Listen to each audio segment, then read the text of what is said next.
Good morning, Breakfast Club. Our pristine guest this morning. Adam is a great colleague of mine, a client cybersecurity representative. He's located in Portland, Oregon. He has been with the bank for 7 years and has been in several roles within the bank, including being the executive assistant to the CIO and an information security specialist. Adam has an in-depth experience in incident response, cybersecurity, threat intelligence, data security, and fraud prevention. Adam is very smart, a bachelor's degree in economics from UC Davis, also holds several professional certificates. In his free time, Adam enjoys fishing, pool, the billiards, and working on cars. Breakfast Clubbers, here's Adam Alexander. Trisha, thanks so much for the introduction, and team, thank you for having me here. It's so amazing to be amongst such a diverse group of individuals. I was blown away actually with the introductions. It's really cool to see such a diverse group, and just thank you for having me. Today, we're going to be diving into how fraudsters commit fraud. And it's going to be kind of an interesting talk. The goal, of course, is not to teach you all how to become fraudsters. I promise that's not the intention. Instead, we really want to showcase how this happens. And I'm going to do that by actually going step by step through a narrative fraud incident. And essentially what I want to be able to provide you all with is the ammunition and artillery to defend yourselves appropriately in today's world. The bad actors are very, very good at what they do. And lucky for us, there are a few things that we can look for specifically that can help defend against 99% of the threats that you're seeing. And I really do mean that. We just have to know what to look for. Just like when you're building a home, you need to start with a strong foundation. That's the plan of attack for today. And we're going to do that by walking you through a narrative on an actual fraud event. I'm going to kind of play the fraudster today, if you will. So it should be an exciting session. If there are any questions at all, please feel free to use the chat function. I'll be trying to check that as I go. I will also have some time for Q&A at the end. And I promise you, this is going to be an interesting kind of live training, if you will. It's not going to be your boring security training. I've sat through those myself. I don't like them either. So we're going to keep this lively for everybody. And I'm going to go ahead and share my screen here. It looks like our host may have disabled screen sharing. Is there any way I might be able to get that turned on for me? Yeah, give me a second, Adam. I'll get it taken care of.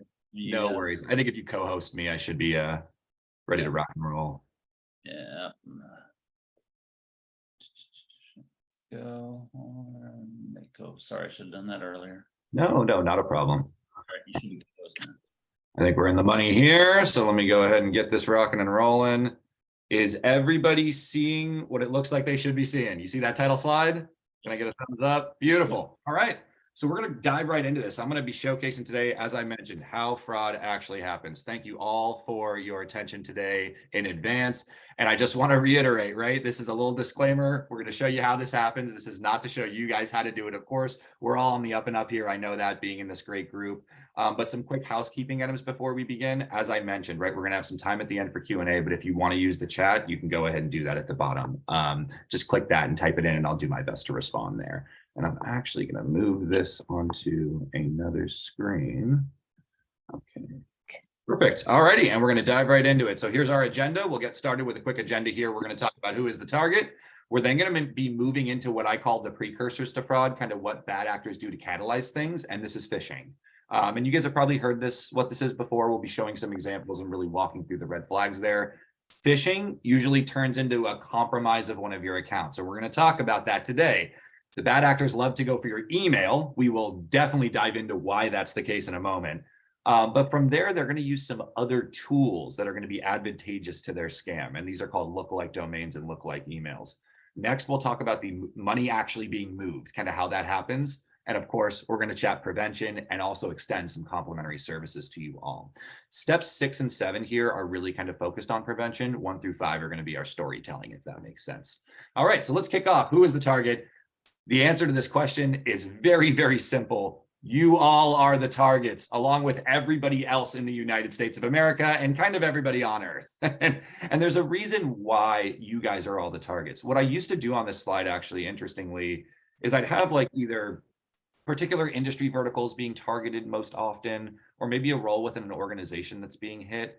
But today we are all the targets right now. And there's really a reason why that's the case. It's due to breaches. You guys might have heard about the B word, as I call it. Companies that we work with every single day becoming victimized by cyber criminals via a compromise event, right? And these are companies like Equifax, LinkedIn, Dropbox, Evite, MGM Grand, Audi, Home Depot, Target, you name it. The list goes on and on and on. And all of those companies I just mentioned are still in existence. Our information is often what is stolen from those enterprises and then kind of used against us in the future, right?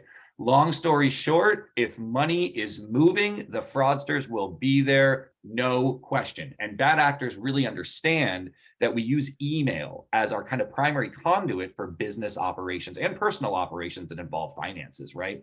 So they're often going to be kind of getting into some sort of email infiltration tactic here. And we're going to be summarizing that today. Let's first start with showcasing how nearly each and every one of these fraud events starts. The biggest catalyzer of fraud today is, drum roll please, phishing, right? And we all know what phishing is. It's the act of a bad actor getting you to erroneously divulge some sort of information, right? And this is a real example of a phishing email that tried to target First Republic. I'm not making stuff up here, right? This is the real deal. I think we all know what phishing is. We've kind of experienced it before. And this is a real one. I just want to reiterate that, right? We're using real examples here. This one targeted our CEO, Mike Roffler. And of course, this didn't get to his inbox, but I'm able to pull this stuff out to show you guys, right? This is the real deal that we're looking at. So there's a lot of red flags here. I'm not going to kind of bore you with the step-by-step on how phishing and what it is and globally and kind of how that operates, but we'll just go through this example and touch on some red flags. Visually, bad actors like to do a couple different approaches when it comes to phishing. One is the shock and awe approach. And an example of that is like, do this or else this will happen. And you guys have seen this before, right? It's like, click here or else this will happen.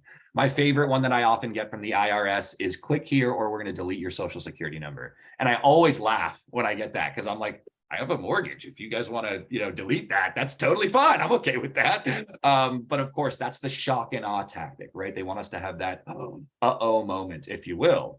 The other tactic is the exact opposite, the benign tactic. And what I mean by that is bad actors will understand that average individuals in the United States or, in any country they're targeting are getting a lot of emails from a big company like Zoom or like Amazon, for example.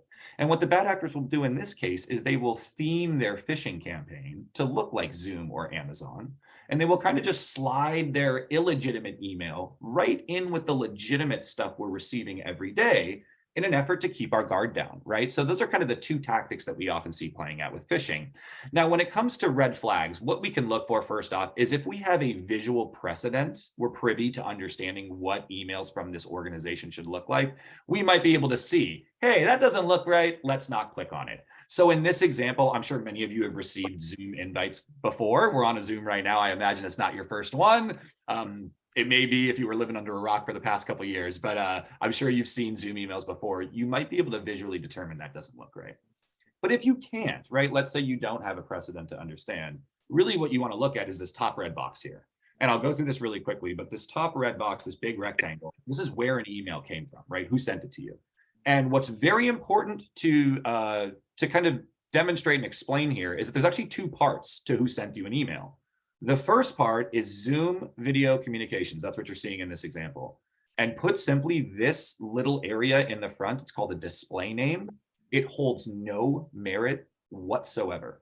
As a bad actor, I could put whatever I want in here, right? If I want to send a phishing email to this group, I'll put in Tony's name, right?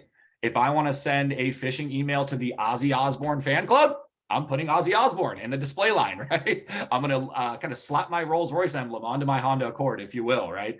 But what's more important is, where did this email actually come from? And that's what we're seeing in carats here. So I'm not going to read this one off to you, but you'll see, right? That's a bunch of hoopla. This doesn't look right. And what are we looking for to make sure that this is right? We want these items running in parallel. And what I mean by that is when you get an email from Amazon or Zoom, it should come from an affiliated Amazon or Zoom email address. Or for example, to schedule today's training, Tony was emailing me at aalexander@firstrepublic.com. And Trisha is Team Engabat at firstrepublic.com, right? We all have that naming convention. We all have a firstrepublic.com email address. And when we're exchanging emails with an organization, we want to make sure that that's in alignment, right? This divergence is definitely a cause for concern. And there's kind of 4 times to slow down with email. And I'll explain those now. When an email asks you to click on a link, click on an attachment, do anything with money, or do anything with sensitive information. Those are the 4 times to slow down and diligently review what we're talking about here to make sure things add up, right? You want to see these running in parallel. Additionally, we've seen a lot of spelling and grammar issues in phishing campaigns. You guys have seen this before. So in this subject line here, you'll notice details for Zoom call today, the 26th of June, right? No one says it like that. It's not spelled that way. And this is an indicator that a bad actor might be behind this. So we see these kind of operations playing out in a lot of different phishing campaigns. So I'm the fraudster today, right? I plan to send this phishing email using automated software to, let's say, like 1 million people. And for simplicity's sake, let's say that all of those emails get delivered to their destination inboxes. In reality, that's not the case because some of this stuff's going to be blocked. But also for simplicity's sake, let's say that 1% of the recipients click the link on this email, right? So out of 1 million, I now have 10,000 potential victims who have clicked this review invitation link. And those 10,000 victims are then going to be taken to a website that looks just like this. And this is actually the website that resided behind that link. So I have some cool tools that can sandbox stuff and show me what it looks like. This is actually what was back there. And this is called a phishing landing page, right? And just like the example before, this page has been designed by a fraudster, me in this example, right? Of course, I use my powers for good at First Republic and not for evil, but this has been designed to trick victims into erroneously divulging their own information, right? And just like we said earlier, you might be able to visually determine that doesn't look like Zoom. If you can, good, right? You want to get out of the website, not go any further. You probably want to run like a virus scan, make sure you're all good to go there. But of our 1 million potential victims, right? We have 10,000 who have clicked this link and gotten to it. And let's say 1% of those 10,000 actually, click another one of these subsequent links and they then provide their credentials. We now have 100 different email addresses as the bad actor. I now have 100 different pairs of credentials, which I then need to use to log into accounts. But first, I want to talk about another big red flag here when you're on a phishing website, just like this past example, comparing the display name with the true sending email address, making sure they're in alignment. When you are on a page asking for information, look up and look down. And what I mean by that is if we're on a page purporting to be Zoom, we want to see Zoom's website in the URL bar, right? Where you type in www.website.com. In this example, what do we see? pocowebts.us. What is that? I don't know, but I can promise you it's not Zoom, right? And this is a great indicator we're on a lookalike page here, right? The bad actor's trying to trick us. We wouldn't want to go down the rabbit hole, if you will, any further. Now, going back to the example, right? Let's say we got those 100 people, they've clicked this link, and they've then provided their credentials to me. So I have the bad actor now have 100 pairs of email addresses and passwords, which I'm going to use to log into different accounts. And with phishing, bad actors can really ask for anything. But in this example, we started with an email example on purpose because bad actors really do love to get into your email accounts. And I want to take a moment to talk about that.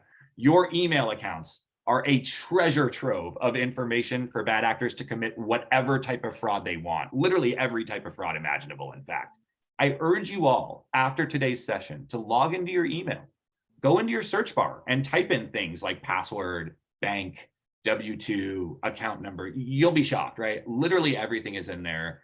Everybody has sent their W-2 to their tax professional at one point in their life, right? That's now in your email. So a bad actor now can do identity fraud, financial fraud, medical fraud, right? You name it. So bad actors love phishing us for our email credentials because when they log in, they can glean a lot of information. Now back to this instance, right? I'm the bad actor. I now have 100 pairs of email addresses and passwords. What am I going to do? I'm logging into those accounts, of course, right? I'm going to use those credentials and log into those email accounts. Now, what did the bad actors do in the old days when they compromised your email account? Some of you might remember the Nigerian prince scam, right? I'm sure we have some folks who remember that one. And if you don't, that's okay. That's where you would get an email from one of your friends and it says, "Hi, I'm Nigerian royalty. I need you to send me money for shipping or fees or taxes or something, and you will help me import my gold into your country, and you'll be rich beyond your wildest dreams. And I provided a funny political cartoon here, which I enjoy. But they don't do this anymore. The Nigerian cybercrime syndicate is still alive and well, but they do not spam your contacts once they're inside your email account after they've compromised it with phishing, right? They got your username and password, they logged in, they do not spam your contacts anymore. And there's two reasons why. One, this scam has cultural significance. We've all heard about it in jokes and movies and references in TV shows and stuff like that. It probably wouldn't be as successful today, right? But secondly, there's a more majority reason why they don't do it.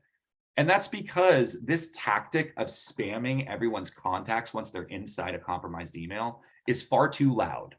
For example, if they were to compromise my email, spam all of my contacts, friends, and family with this Nigerian prince scam, someone's going to call me, right? And they're going to be like, hey, Adam, I know you're not Nigerian royalty, dude. There's somebody in your email, right? And then you would, likely try to remediate that problem if you weren't already aware. The bad actors of today's world have gotten a lot smarter. They don't want you to know there is a problem. Because if you don't know there's a problem, you have no idea that you need to take any risk mitigating action.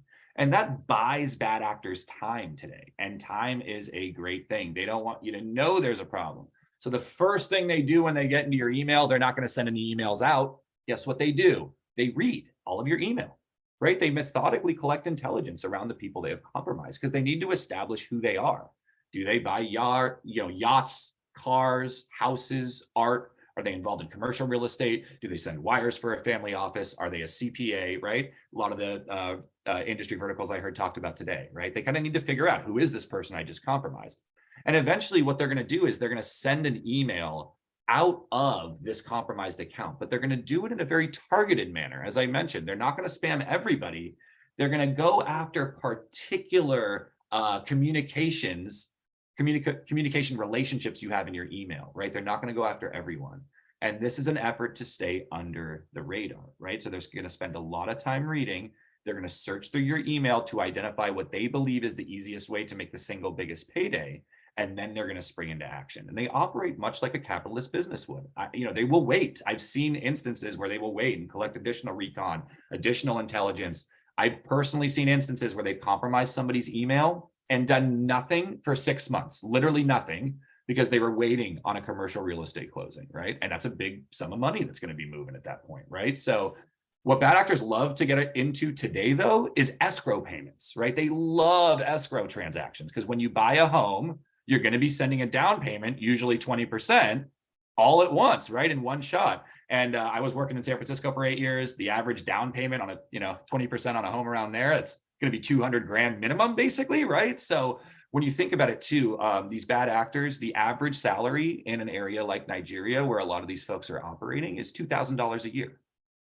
In that example I just gave, one scam has the opportunity to net them 100 times their average pay, right? And people often ask me, they're like, why do fraudsters commit fraud? I'm like, that's an easy answer. It's an opportunity for folks around the world to get out of poverty, literally, right? So that's not going to stop, unfortunately.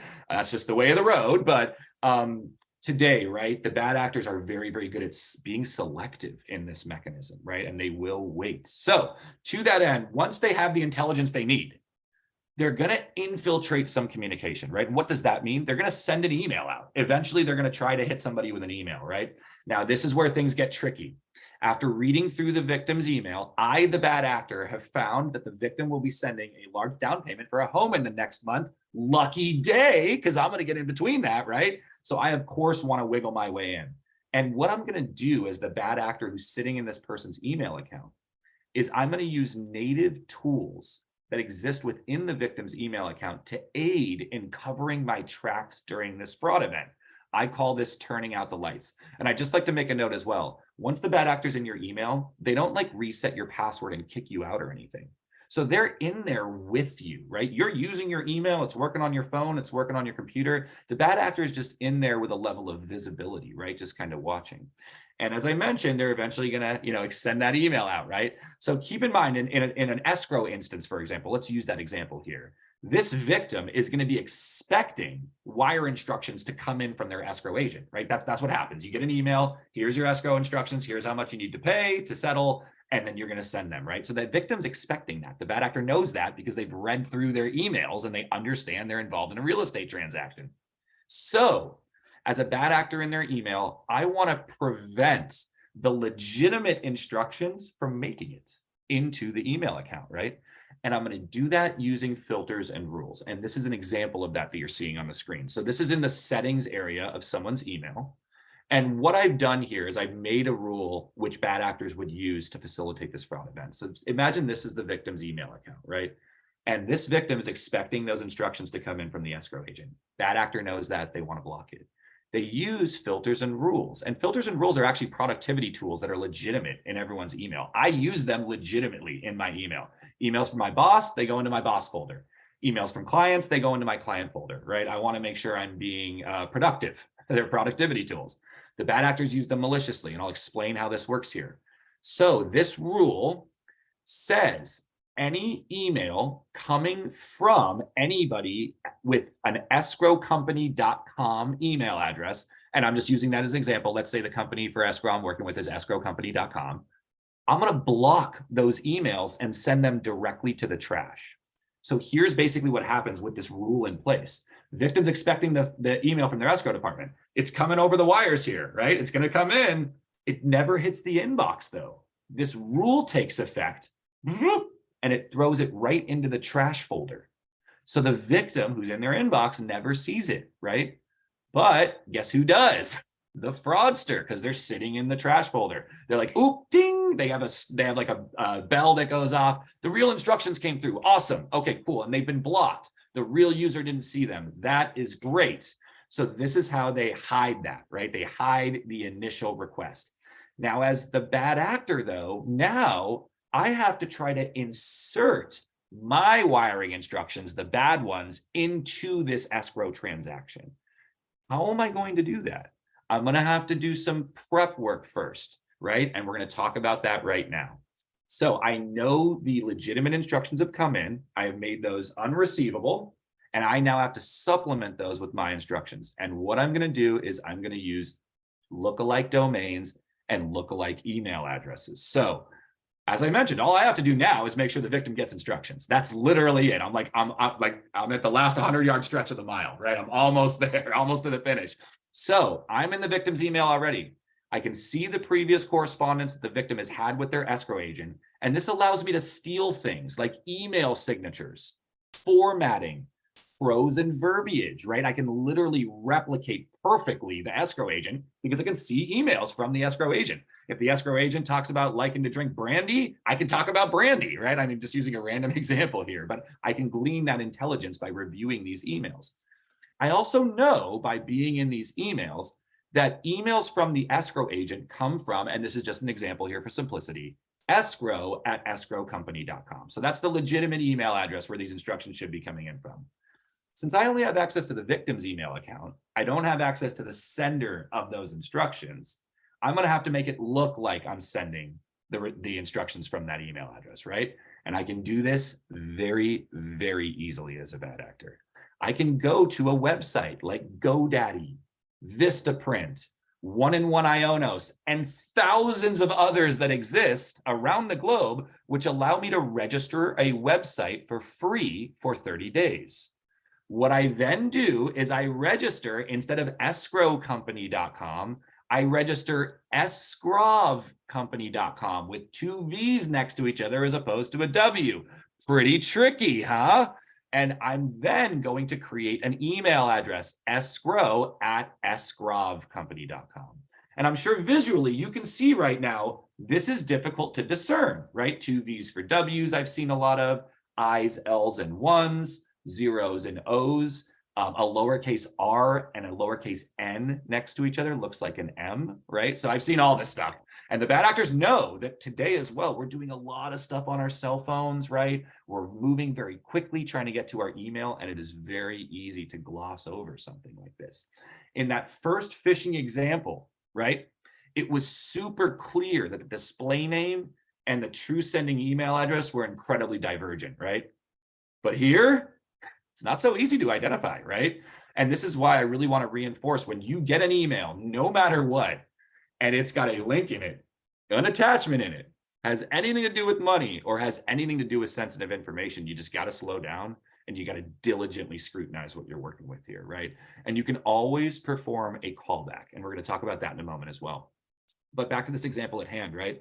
What I'm going to then do is I'm going to set up this website. I'm then going to use this email address, this lookalike email address, to send my fraudulent wire instructions to the victim right after the legitimate instructions have been blocked by my malicious filters and rules, right?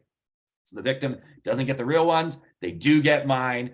Hooray for email-based fraud, right? That's what the bad actor is saying, of course. Now, this is what the email is going to look like, literally. So this is a real, example here. I've obviously obfuscated some information to help with privacy. But basically, this is an email that came from, escrow@escrow.com. It's actually another email address. You might see it behind there, but I blocked that out. But this is what it looks like, right? This is exactly what it's going to look like. And it's not going to say dear victim, of course, but it's going to say, hi, I'm your escrow agent. Congratulations on the purchase of your new home. You're almost there. Here are your wiring instructions, right? And as a bad actor, what's interesting too, is a lot of folks know that when you get these instructions via email, you should call to confirm them, right? And as the bad actor, I know that some people are going to call to confirm. Not everybody. If they don't call, great. I'm just going to wait for that money and then go retire in the Maldives, right? If they do call, what I'm going to do is I'm going to put in, see this last clause in this email, fraud is on the rise. So should you like to confirm these instructions with me verbally, I'm available for a call. However, I'm currently fighting off COVID and I'm not available at my normal number. Please call me at, and if you call that number, you're basically calling the fraudster, right? And you're like, hi, escrow agent, I want to confirm these instructions. And the fraudster's like, yep, good to go, right? And bada boom, bada bing, fraud is completed, right? If you send these funds without actually interacting with the legitimate escrow agent, you've been duped, right? This is how fraud happens today. It's not crazy computer hacking. It's nothing like that. It's psychological trickery. And they are very, very good at what they do here. So we're going to talk now about a couple ways to prevent this. Really, there's really just like two real key things we can do that just immediately, as I mentioned, give you that solid foundation, right? It's like camping in the wilderness. You want to lift your hammock off the ground, right? You don't want the creepy crawlies down there crawling all over you at night. I've been there. It's not fun. Get off the ground. It's much better. So when it comes to prevention, and actually back to this example, one more thing. This email, I just want to reiterate, it's going to, in this example, I've changed some verbiage, but this wire instruction email that you get from the fraudster is going to look exactly like the legitimate instructions from your escrow agent. And the reason why is because they're in the email. They saw the legitimate instructions come through, right? They're literally going to copy and paste. I kid you not. So it's going to be hard to visually determine, like with like the words used in the email, that this is fraud, right? Because they're going to be using the escrow's real template, if you will. What you got to do is you have to prevent this from happening to you via a couple prevention steps, as I mentioned, which we're going to talk about now. So first things first, there's three main prevention steps. Two of them kind of come together into one. Authentication. And what is that? Authentication means logging into online accounts. We want to make sure we're doing that in a secure manner. And in general, there's two things we need to keep in mind. The first is multi-factor authentication. And what this is, you guys have all experienced this before already. Have you ever logged into an account with your username and password?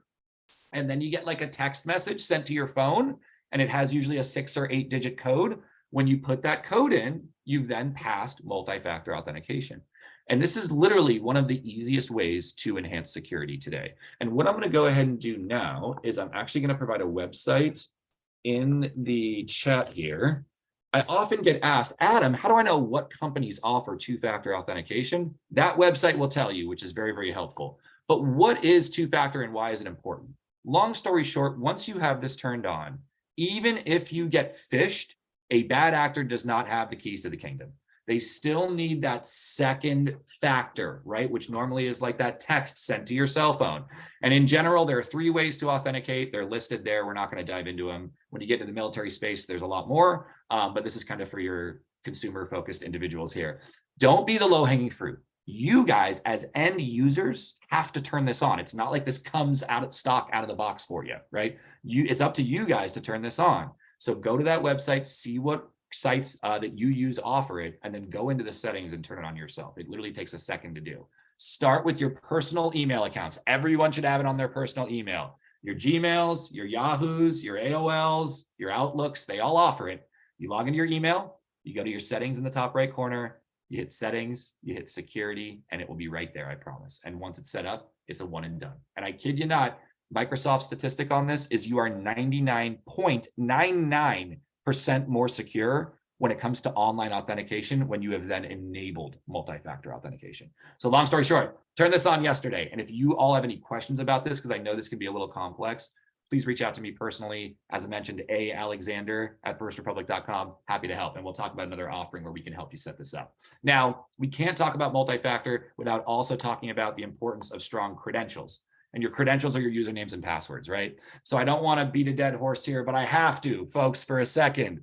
Everybody is pretty bad about their passwords, right? Most folks understand they should be complex to an extent, right? You shouldn't use your name, things like that. So people are usually pretty good about that, not always. But the second part is where a majority of us falter. And that's that your credentials need to be unique. And what I mean by that is, please, I'm begging you, you have to stop using the same password across all of your online websites. And the reason why is because I'm telling you right now, it is only a matter of time. You have been involved in breaches. Everyone in this room, I think there's 34 individuals on this room, has been in numerous breaches. I am a security professional and I've been in like 30 of these things, right? My information is out there. My passwords are floating on the internet for anyone with internet access to go find. And if they find one and I happen to use that with all of my online accounts, game over. You're going to have a ripple effect one day and it's going to be horrific. Imagine all of your online accounts being compromised in one day. I deal with clients who have this happen to them every single day. It's hell. It really is. Prevent this from happening to you. Localize your risk, please, right? You must do this. You have to face the music. You have to have unique credentials across numerous online accounts. When you have a breach of an online account, at least it's that one account, right? It's not all of them. Just like you all, I imagine, have a keychain, right, in your pocket right now. Do you have one universal key on there that works at all your locks? Heck no, right? No one has that. That doesn't make any sense. It's even worse with passwords. Because if I'm a fraudster and I find your key on the ground, your universal key, I got to go on like a wild goose chase, driving around to places and trying to plug it into a bunch of locks. And I don't know if it fits.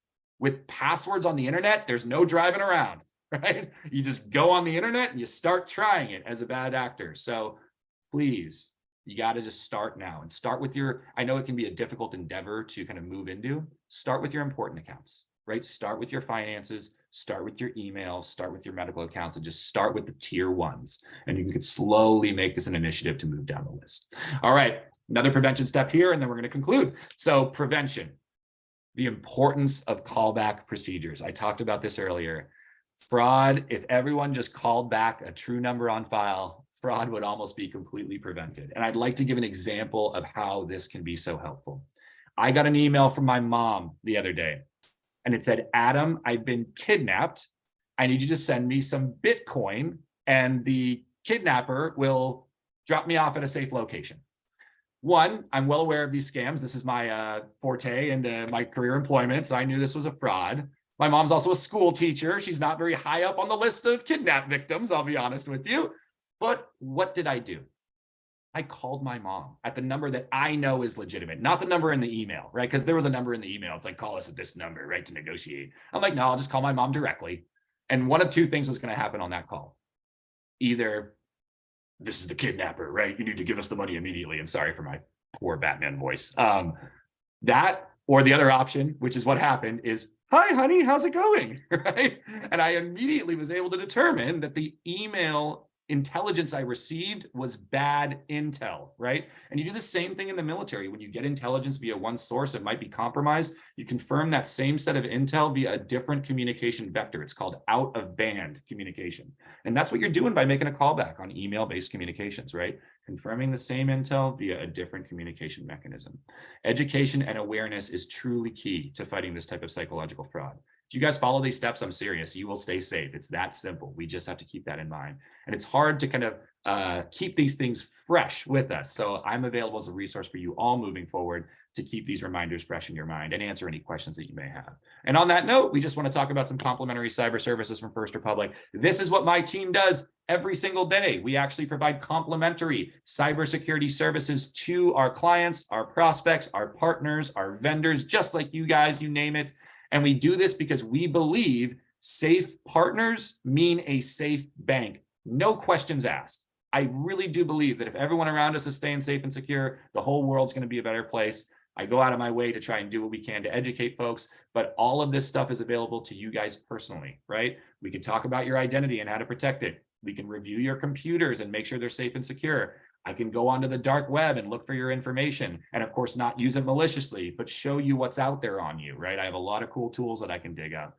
If anything is of interest to you here, please reach out to me directly, alexander@firstrepublic.com.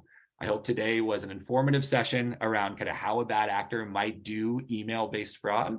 And at this time, I know I'm a little bit over my 30-minute window, apologies, but I'd love to open it up for questions from the group or really any comments or commentary that anyone may have. Please go ahead and fire away, unless we have closing comments from our president and members.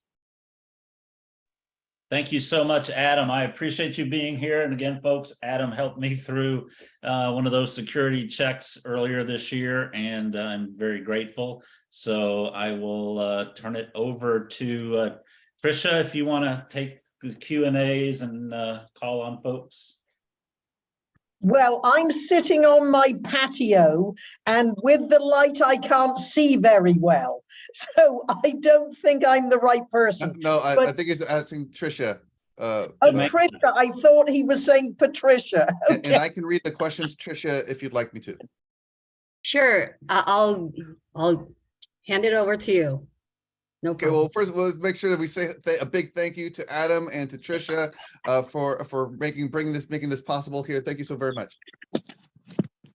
It's a pleasure. It's a pleasure. See we have some questions. Janice, Yes, would you like we've to got questions here from you. The first one is from Janice Litfin here, and she says it's so hard to figure out because we have to dig so deeply to find out. That was something else. I'm Oh, that was sorry. something else? Okay. No.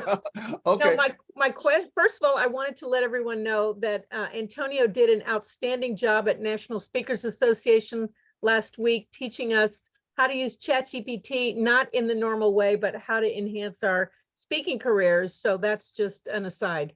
What I wanted to know, and I have heard other presentations, yours was excellent, Adam, thank you. But my question is, how do these bad actors worm their way into our email accounts? It's usually via that phishing attack. So they're going to trick you in some way, shape, or form to giving away the keys to the kingdom, basically. There are other tactics where they can use like malicious software and things like that, which they actually deploy to your computer to glean the information in a pass-by state. Those are called keyloggers. So basically it watches how you type, it collects your credentials that way, and it sends it to the bad actor. But a vast majority of this is going to be done in some way by the victim is going to be involved, giving it away under some sort of false pretense. So you said they send something to your computer. I assume you mean through the cloud? It's through email. It's going to be some sort of email that you get almost every time. And it's going to say either something's wrong, something happened, click here, do this, or that benign approach, like I mentioned, where it's a little bit more like, hey, click here, you have an invite type of thing, more curiosity. But at the end of the day, you're going to get an email and it's going to ask you for information and they're going to want you to divulge it. So a lot of us are fairly savvy over the years after the Prince of Nigeria tried to get $1 million out of my account and all those kinds of things. So I'm pretty savvy now that if I see something's odd, I don't click on it, but still from time to time, I'll get an email from a friend that I can tell is fraud because they're suddenly saying, click here, your information, you know, that video we promised you is here now or something like that. So I'm like, I quickly email the person. Unfortunately, when I email that person, the fraudster is getting that email. So really the only way to handle that is to pick up the phone, which no one does. Or if you have a personal and some other email for that victim. Janice, I love your comment. Out of band verification. You're exactly right. Pick up that phone and you'll be safe and sound. No, that's spot on. Thanks for the Thank you. Thank you, Janice, for that. Here we have one question, then we're going to go to Alan Garber after this. So the next question is from Lauren Ward. What are the risks from AI implementing computer fraud? So it's going to be a lot faster. It's going to be a lot easier to do it on a wider scale. The real risk with AI right now that's So major security folks like working for the federal government, their concern with AI is encryption. So what AI is going to provide is it's going to make computers be able to do calculations a lot quicker. And the reason why that's risky is because the faster computers can do calculations, the faster they can be used to break into encryption algorithms. Right now, computers aren't fast enough to break the best levels of encryption. But as things like quantum computing and AI continue to elevate, these calculation rates go a lot faster, and therefore these encryption algorithms, basically the actual fundamental encryption algorithm, can be broken by these quicker computers. We're actually a long way from that, it looks like, at this stage, regardless of what we're hearing about China's supercomputer. But it's something that the security community is very focused on, actually. Yeah, so encryption is going to be the biggest risk there. Great question, though. Thank you. Thank you, Adam. Next question is from Alan Garber. Alan. Hi, Adam. Thank you for this. This is very entertaining for me and also informative. A couple of things. One, would a good way to avoid fraud, for example, in the escrow situation, if you're going to go into something that's going to be a large financial transaction, to open up a new email account, a bogus one like XYZ at Yahoo, just for that?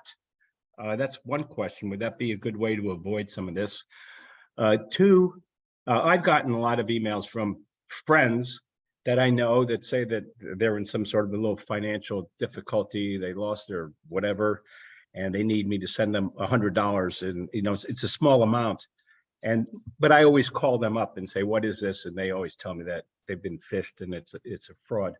And the last thing is, could you explain again to me what this 2FA directory is, the two-factor? Because I'm not sure I understood what that does. Yeah, let's go back to front then. So first, two-factor, 2FA directory. What a lot of people have a hard time identifying is what websites offer two-factor authentication. And this is a great question. I'm glad you asked, Alan. Thank you. There's no federal regulation that companies that offer online login services, and what I mean by that is companies that you can log into online, must have this additional level of authentication. Some companies have it, and it's going to be a stock setting. And what I mean by that is it's required. So federal banking, for example, right? First Republic, Chase, B of A, Wells, any federally regulated financial institution must have two-factor authentication set up out the gate.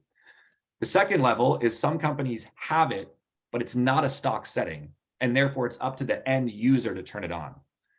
The third is companies that don't offer it, period, right? They just don't even have two-factor authentication. What's nice about that website is you can see what companies offer it and what doesn't. And I actually use that website to basically determine if I'm looking for an insurance provider, and I'm just spitballing here, I can see basically, oh, these insurance providers offer two-factor, these don't. Therefore, I can feel a little bit more inclined to use one of those companies that has that additional security. Your first question again, Alan, I'm so sorry. Memory's escaping me. It was, would it be good to open up a dedicated email account for a large financial transaction? Just make one up at Yahoo or Gmail.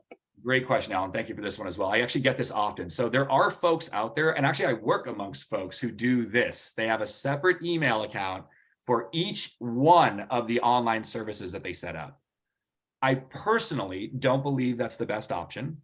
And the reason why is because management gets difficult. If you have a way to manage these things well via like an admin console, like a security person might be able to do, it gets a little easier to do things like that. But for the average consumer, it's already difficult having two email accounts. If you had to set up, 10 or 12 or 15 or whatever it is, granted, even though they're being used for a select period, it just gets tough to track everything, right? And sometimes biting off more than you can chew in the security space actually brings on more risk, even though we have the intentions of going, the road to hell is filled with good intentions. It's kind of the same thing, but not quite. But we meant good by doing it, but we also opened ourselves to an undue amount of risk. So I'd leave that up to you. Personally, I do not do that though.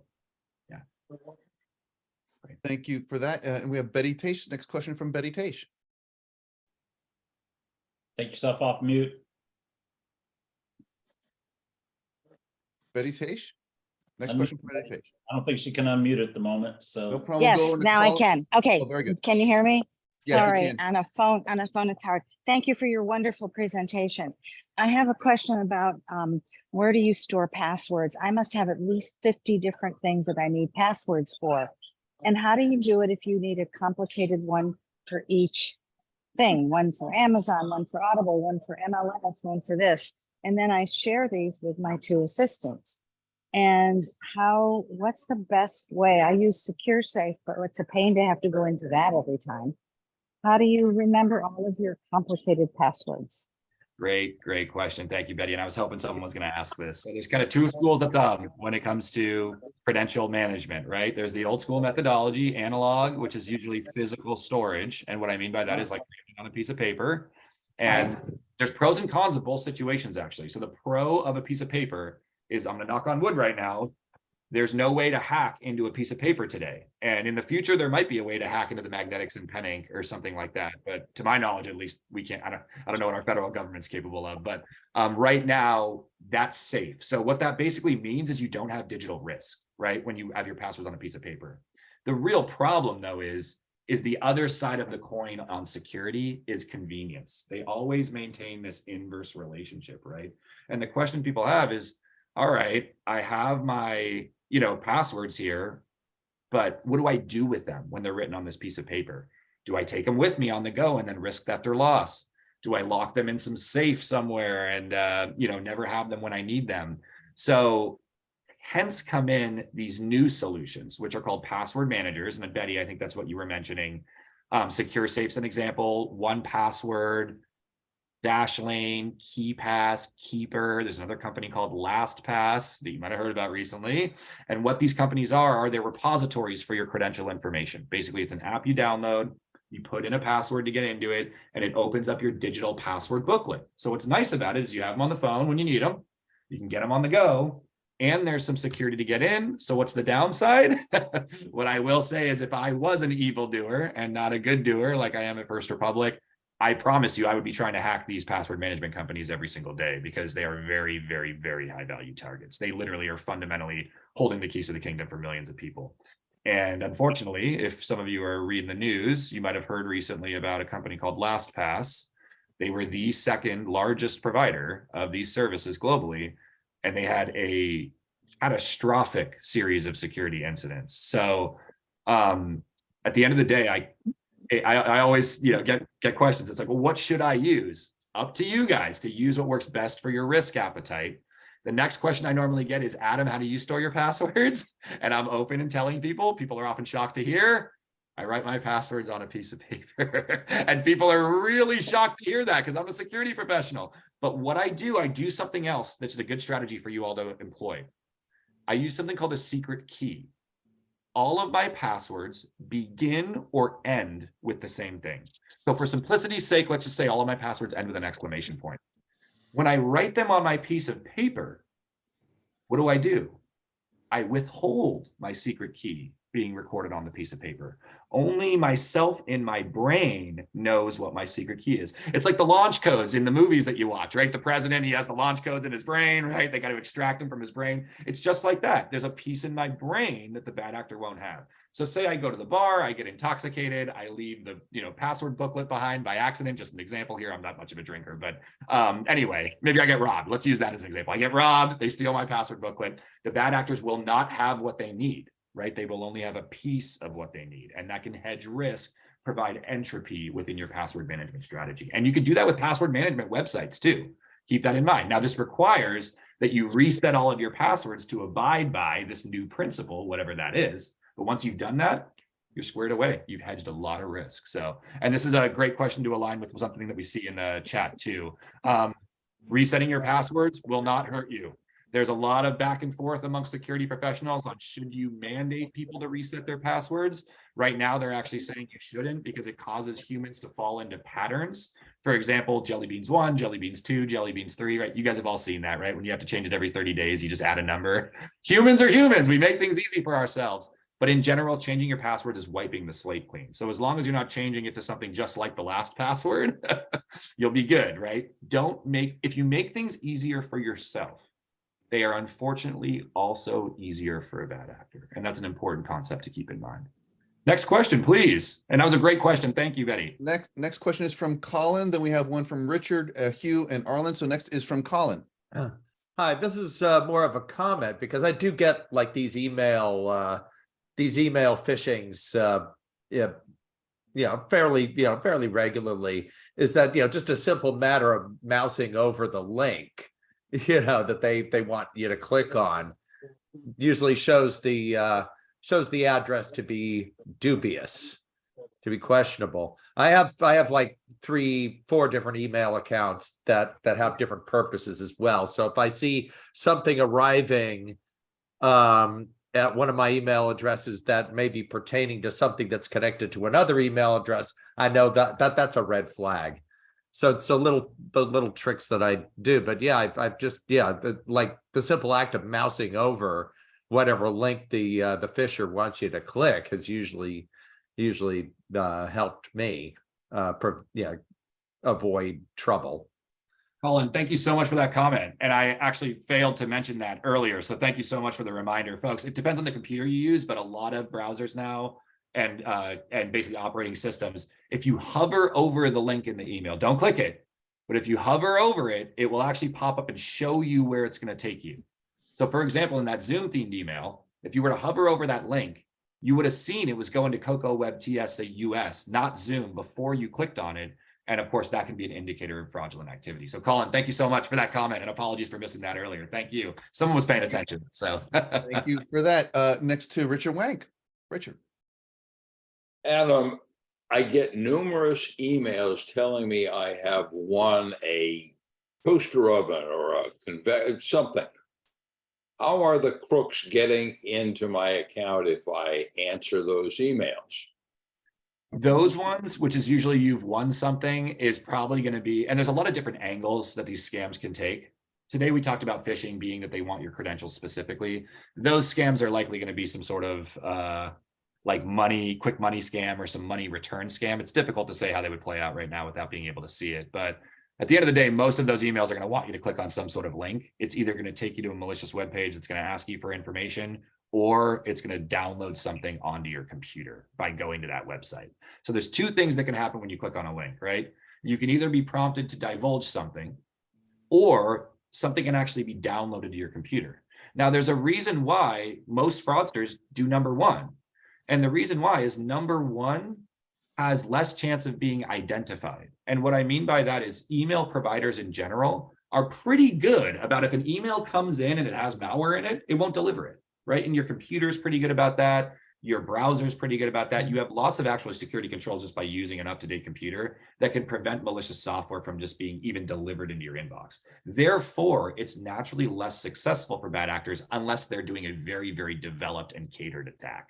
Therefore, they like to use phishing, because at the end of the day, phishing, there's no malicious software, there's no malicious package, right? It takes you to a website that asks you for information, and inherently, nothing about that is malicious, right? Because when you get an email from Amazon, legitimate Amazon, there's a link at the bottom, it's Amazon's link, you click that link and you log into your account. So those activities of getting a link, clicking it, and then logging in are benign and normal email activities that are harder for your email security provider to identify. Therefore, they do more phishing versus deployment of malicious software. But those ones with, like, you've won something, there's been a purchase of $1,000 TV and it's been sent to Ghana, do you want to get a refund, right? Delete all that stuff, send it off into your deleted folder, and you can always block the sender on those too. Unfortunately, you'll continue to get them. There's no way to stop them, which sucks, but it's the way of the road. Thank you, Em, for a great answer to that. Before we move on, we have Hugh, Arlen, and Paul.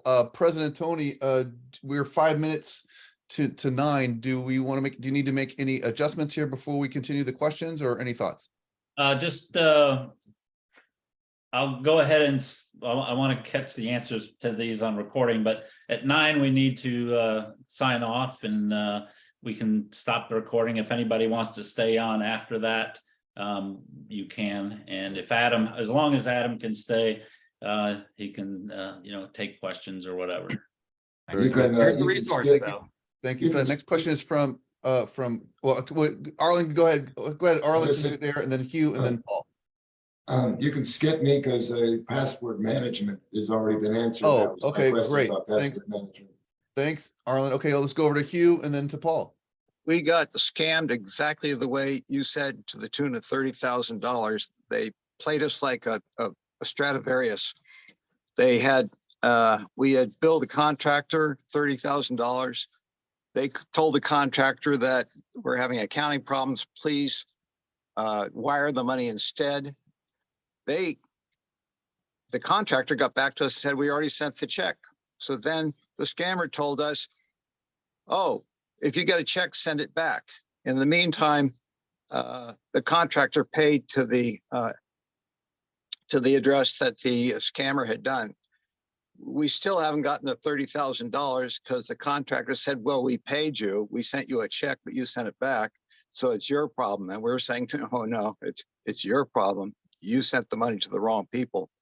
So it's ugly. I appreciate you sharing that. And there's something that my CISO says. I report directly to our Chief Information Security Officer. And when there's a loss of X dollars, there's only one thing that makes it better: a recovery of X dollars, right? That's the only thing that solves the problem sometimes. So I really hope that that plays out for you guys and they can hopefully get a recovery. Wires are difficult because they move quickly, and that's why bad actors like them though. So thanks for sharing that, Hugh. Even as you were talking, I got a phony DocuSign on my email as you were talking. Just like that, right? It's almost like I knew it was right. Thanks for sharing. I'd like to also ask, Okay. sorry, Go I'd ahead, like to Tricia. also add, sorry, Hugh, in terms of wires and everyone else here, I work a lot with lending, and so does Betty.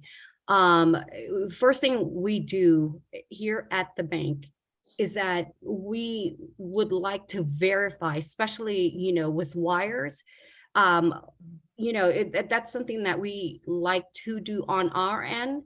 And we also ask that, for the clients sending out the monies to please verify and call the individual who sent you the wire.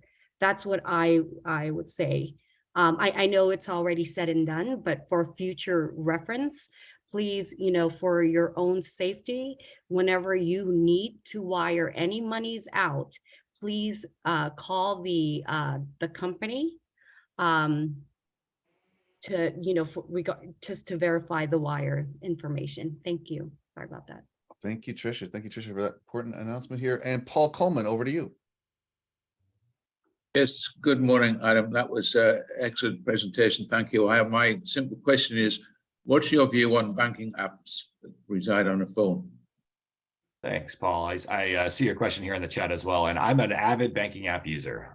The good thing is your federally regulated financial institutions, like I mentioned, are going to have a thorough build process around how this stuff works, how this stuff operates, and how it's put together for the end user. So I personally use consumer online banking for all of my banking relationships. It allows me to have visibility into those accounts without needing to get paper statements. I also get to save a couple trees, which I enjoy. But at the end of the day, I often get the question, do I need to use online banking? And I talk to folks all the time and say, if the capabilities provided by online banking are not something that's necessary to you, don't do it. And what I mean by that is, while a lot of financial institutions are really pushing folks to move into this online and digital space, it's okay to stay analog. I think that's all right. I do believe there's merit in being able to quickly access my statements and review them, right? And being able to reconcile accounts quickly via an online mechanism.